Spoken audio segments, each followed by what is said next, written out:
देखो क्या है present perfect tense. Present perfect tense क्या होता है, फैन ऑफ कर दो।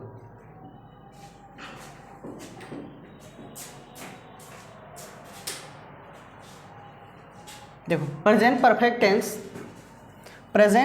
Tense is use to indicate. Indicate की जगह क्या कर सकते हैं, सो या एक्सप्रेस भी लिख सकते हैं।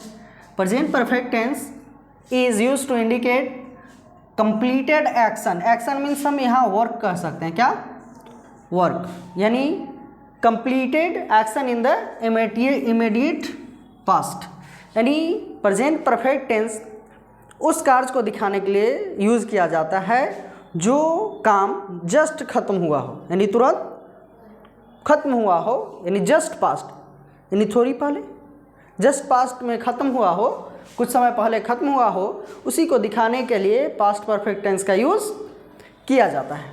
एक सेंस में और कह सकते हैं कि दिस शोज दैट, यानी यह दिखाता है, कौन दिखाता है, प्रेजेंट परफेक्ट टेंस। यह दिखाता है कि एन एक्शन और वर्क, एक्शन कहिए या work, has finished in the past but impact sustains on present time.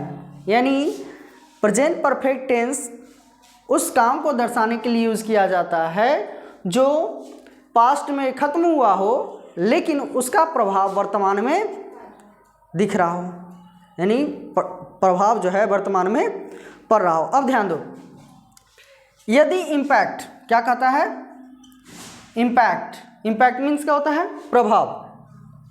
Impact sustains, impact पड़ रहा हो, इम्पैक्ट सस्टेंस हो, इम्पैक्ट पड़ रहा हो तो टेंस कहलाता है present perfect, present perfect tense. और ध्यान दो, यदि इम्पैक्ट विड्रॉज हो,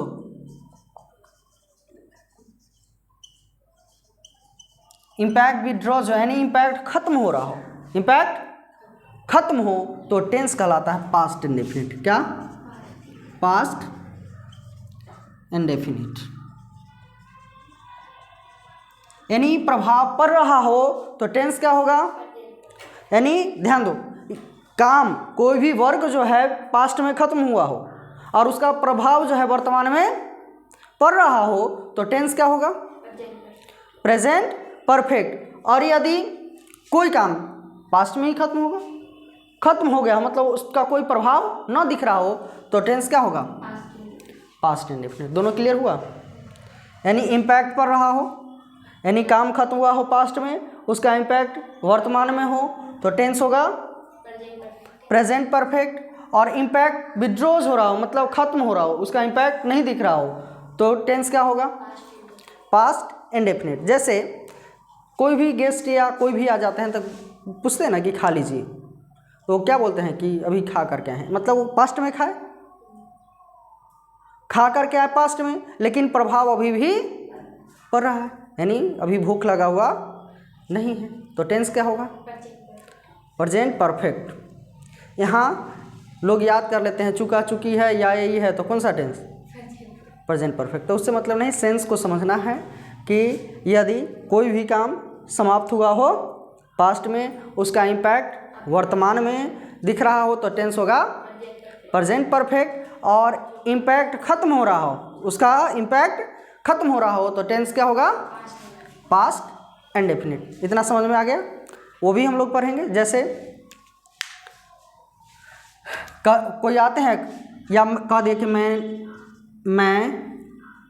मैंने खा लिया है, मैंने खा लिया है, मैंने खा लिया है, जैसे या खा कर रहे हैं मैंने खा लिया है, तो क्या होता है कि मैंने खा लिया है, मैंने खा लिया है यानी खाए पास्ट में, प्रभाव अभी भी दिख रहा है तो टेंस क्या होगा, प्रेजेंट परफेक्ट। प्रेजेंट परफेक्ट का स्ट्रक्चर होता है सब्जेक्ट हैव या has, verb 3 plus remaining word या ऑब्जेक्ट का हो अदर वर्ड। तो इसको ट्रांसलेट करेंगे तो क्या हो जाएगा, आई हैव ईटन। इतना समझ में आ गया। अब जो है ग्रामेटिकली, ये लॉजिकली, लॉजिक को याद रखना है, क्योंकि लॉजिक याद नहीं रखोगे, इस सेंस को याद नहीं रखोगे तो फिर जो है दिक्कत हो जाएगा। ग्रामेटिकल भी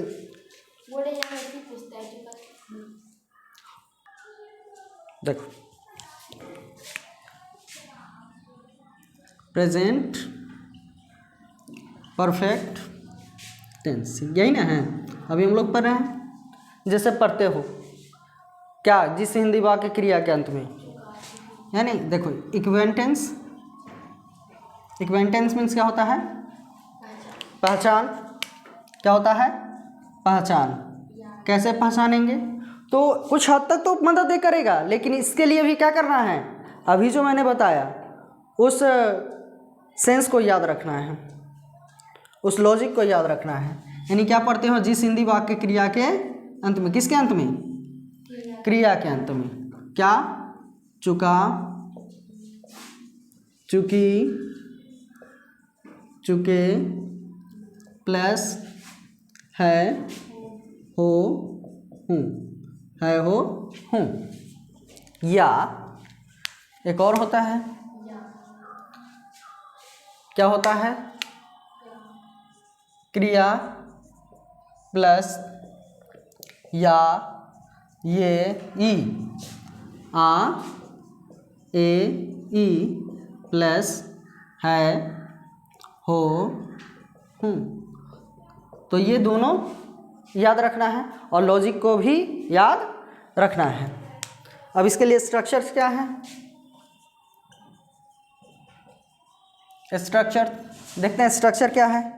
तो सबसे पहले यहाँ देखिए क्या है? सब्जेक्ट, एस लिखे, इसका मतलब क्या है? सब्जेक्ट प्लस हैव या हैज़ प्लस वर्ब का third form verb 3 plus remaining word. इसी को ऑब्जेक्ट लिख सकते हैं या फिर अदर वर्ड भी यूज कर सकते हैं।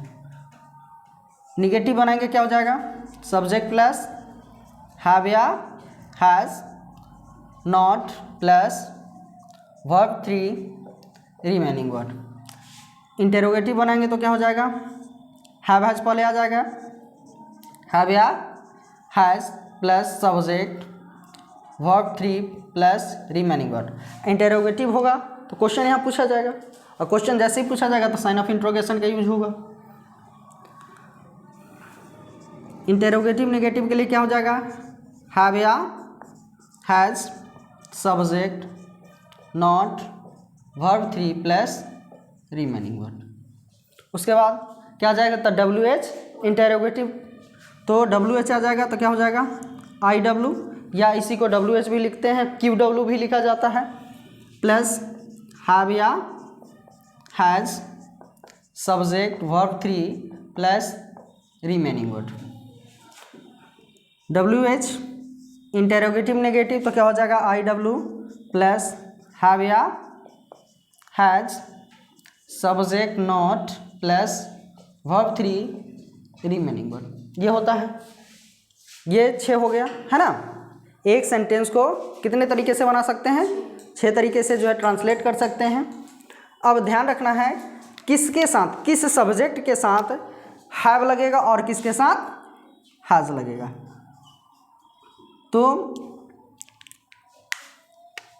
आई, वी, यू, दे, या फिर नेम हो, नेम, वैसे नेम प्लूरल होना चाहिए। क्या?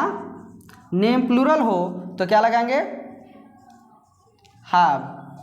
यदि सब्जेक्ट ही, सी, इट या नेम हो, क्या नेम सिंगुलर हो, सिंगुलर कहने का मतलब यहाँ एक हो, क्या एक, और यहाँ एक से अधिक हो, तो यहाँ इसके साथ क्या लगेगा? हैज़। क्या लग जाएगा? हैज़ लगेगा। ये देखो आई जो है क्या है? सिंगुलर। क्या है? सब्जेक्ट ये जो है सिंगुलर है, लेकिन ये एक्सेप्शन में है, इसके साथ वर्ब क्या लगता है? प्लूरल लगता है, हैव लगता है। और ही, सी, इट या नेम के साथ क्या लगेगा? हैज़। एक चीज़ और ध्यान रखना है, हैव नॉट, हैव नॉट को शॉर्ट में क्या लिखेंगे? हैवेंट। और हैज़ नॉट को क्या लिखेंगे? हैज़ेंट। समझ में आया? कोई दिक्कत? नोट करो।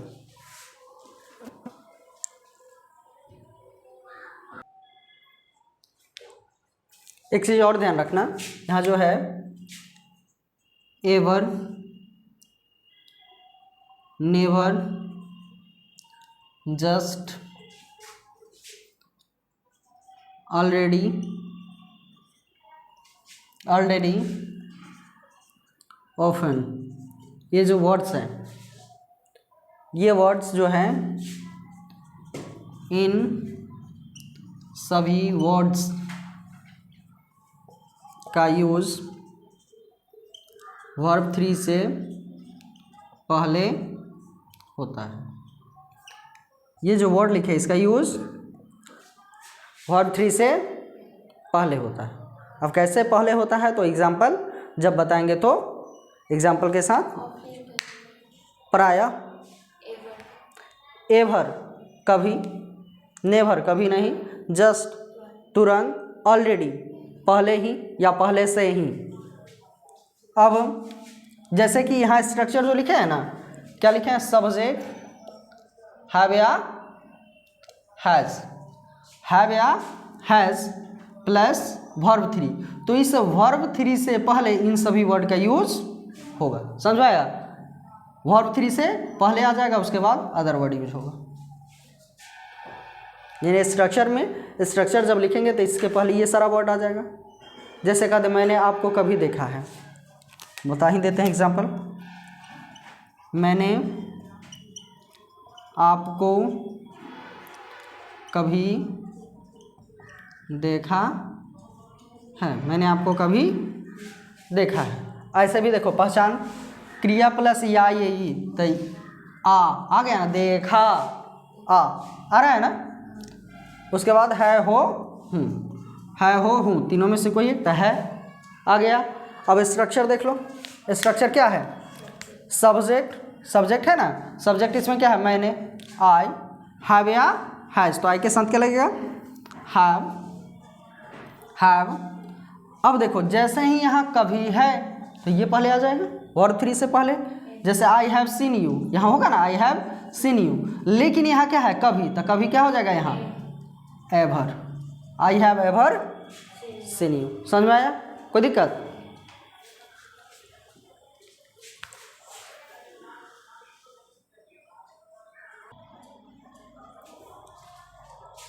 एग्जाम्पल से देखते हैं।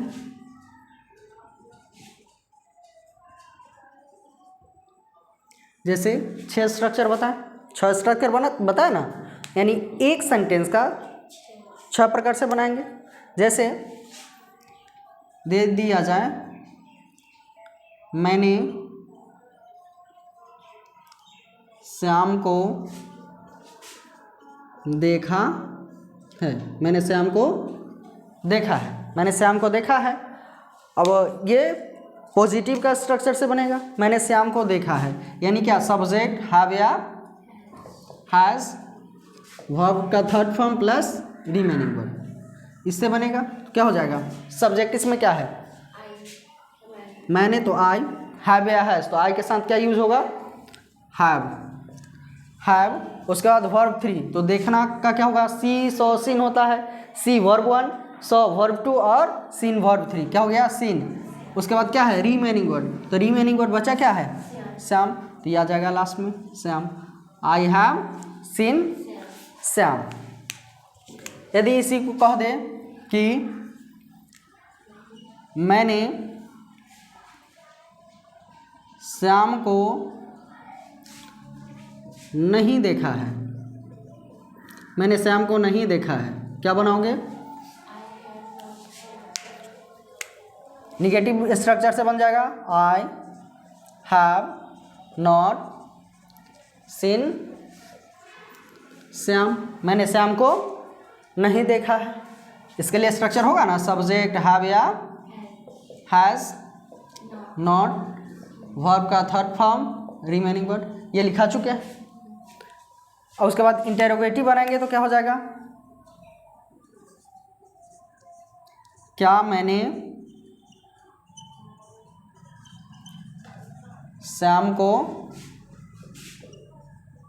देखा है, क्या मैंने श्याम को देखा है। तो क्या आ जाता है, पहले आ जाएगा हैव है, जैसे ही पहले है क्या तो हैव है, तो क्या हो जाएगा सब्जेक्ट के according have subject I, verb 3 seen, remaining word क्या है Shyam. Have I seen Shyam, क्या मैंने श्याम को देखा है। उसके बाद इंटेरोगेटिव नेगेटिव, क्या मैंने श्याम को नहीं देखा है, क्या मैंने श्याम को नहीं देखा है। तो क्या हो जाएगा स्ट्रक्चर नंबर 4। स्ट्रक्चर नंबर 4 क्या है, हैव या has subject not verb 3 remaining word, क्या हो जाएगा हैव, उसके बाद सब्जेक्ट, तो सब्जेक्ट क्या है आई, उसके बाद क्या आ जाएगा निगेटिव नहीं लगा है तो नॉट आ जाएगा हैव आई नॉट, उसके बाद वर्ब 3 तो क्या आ जाएगा seen, remaining word Shyam, have I not seen Shyam. WH interrogative आ जाएगा, क्या होगा मैंने श्याम को कहाँ देखा है, मैंने श्याम को कहाँ देखा है। तो पहले क्या है स्ट्रक्चर नंबर 5, स्ट्रक्चर नंबर 5 में WH इंटेरोगेटिव नेगेटिव के लिए IW, तो IW कहाँ है, यही ना है कहाँ, क्या होगा वेयर, उसके बाद हैव या हैज, क्या होगा have, where have subject I seen, उसके बाद remaining word Shyam, where have I seen Shyam. उसके बाद WH इंटेरोगेटिव नेगेटिव के लिए मैंने श्याम को कहाँ नहीं देखा है, मैंने श्याम को कहाँ नहीं देखा है। अब ट्रांसलेट करेंगे तो क्या होता है इसका स्ट्रक्चर, IW या WH वर्ड प्लस हैव या has subject not verb 3 remaining word, क्या हो जाएगा where have I not seen Shyam.